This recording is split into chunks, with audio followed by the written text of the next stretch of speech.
this is going to be a little refresher on adding and subtracting fractions. And to get started with this, there's only one thing you really need to know, which is the LCD.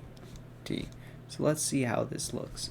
Say we have a fraction 1 over 2 plus another fraction called, let's name it 3 over 2. Now what the LCD means is the least common denominator. The least common denominator. What that essentially means is we need to make sure that our denominators are the same. And once our denominators are the same, everything else is really simple. We just add across. In this example, our denominators are already the same. So we can go ahead and just start solving. And to start solving, you just take this operator and apply it to the top two only. You just add across, because this is an addition problem, so we would add across. It would be 4, which would equal 4. And then, since we have a common denominator, instead of actually adding our common denominator, we just keep it. So this would be our answer, 4 over 2. And now that could be simplified into 2 over 1, and then later into 2. But I don't know if your teacher wants you to do that. That's just simplification. I don't know if it's specification, if that's needed, but I just wanted to point that out, that could be simplified. Okay. And the same works for subtraction as well. So say we have the same fraction 1 over 2 minus the same fraction 3 over 2. Now this is the same exact thing, except we have a minus sign. So what do? Well, since our denominators are the same, we can just subtract across. We could just go and have 1 minus 3. Now this is actually going to give us a negative number, which is absolutely fine. So we could just roll with that. We could do negative 2 on top, and since we have our common denominators, we would just take these and put them over there. So negative 2 over 2, which is just negative 1. Also just simplification. This isn't part of this problem, but this is the result of this equation.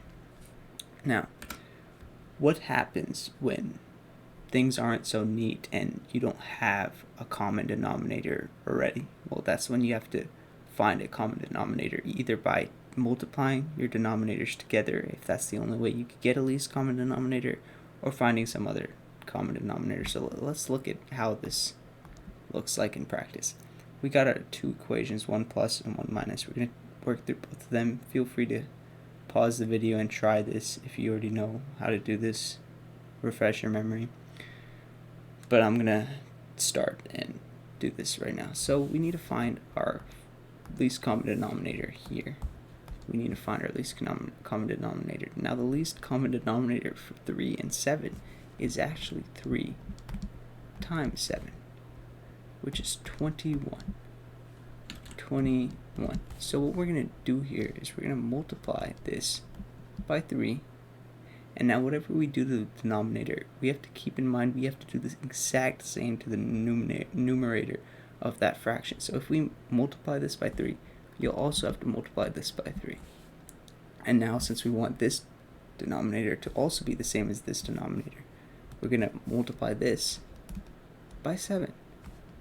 And we have to do the same to the numerator, so we're also going to multiply this by 2.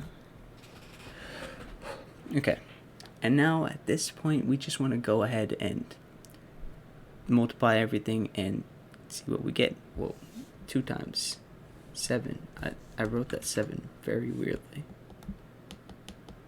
It's 7, just so people don't get confused. That wasn't a 2, that was a 7, which is 14 over 21, because 3 times 7, plus we have 5 times 3, which is 15 over 21. Now you see we have our common denominator, and when we have this common denominator, what we can actually do is just add across again, like the previous simple example. It's the same thing. Now 14 plus 15 is just equal to 29. just equals 29. And now we want to keep our denominators because it's a common denominator. We want to still stay true to what I said before and keep our common denominator through the whole equation. Now this can also be simplified. I'm just going to quickly simplify it. If you don't have to do it, you don't have to do it. You can skip the video, but this can be simplified into 1/8/21 because 29 goes into 21 one time, and that can turn into a mixed fraction, mixed number. I forgot what those are called. So that could be your answer, or this could also be your answer, whichever one your teacher wants. Okay, now moving on to the subtraction one. We have to do the same thing here. We have to find the least common denominator. Well, we could get the least common denominator by multiplying them together. So we have 8 times 5 here, which is actually equal to 40, right? So we get 40 there. And now we're going to multiply this by 8, but whatever we do to the bottom, we have to do to the top. We're starting this the same way we started the addition. There's no difference. It's the same thing. The only difference is the sign and what we do once we subtract or add across. Here we want to multiply by 5. Multiply by 5 because we have to do the same to the top as we do to the bottom. Now 7 times 5. Well, actually, let's go about this in maybe in an easier way. This might help people understand a little bit. We're just gonna write, since we know what our common denominator is, we could do 40 minus 40 because we already know that our denominator is going to be the same and it's going to remain the same, so we can just write 40, and now we just have to solve the top. The top here we have 7 times 5, which is just 35, and right here we have 2 times 8, which is just 16, and this all evaluates to 19 over 40 because we would minus this across. We would have 35 subtracted by 16, which would equal 19. Then we put 19 on top and we keep our common denominator, and then we keep our common denominator here, and that is our answer. Okay, hope you guys enjoyed the video. I hope this helped. Thanks for watching. Watch other videos. I don't know.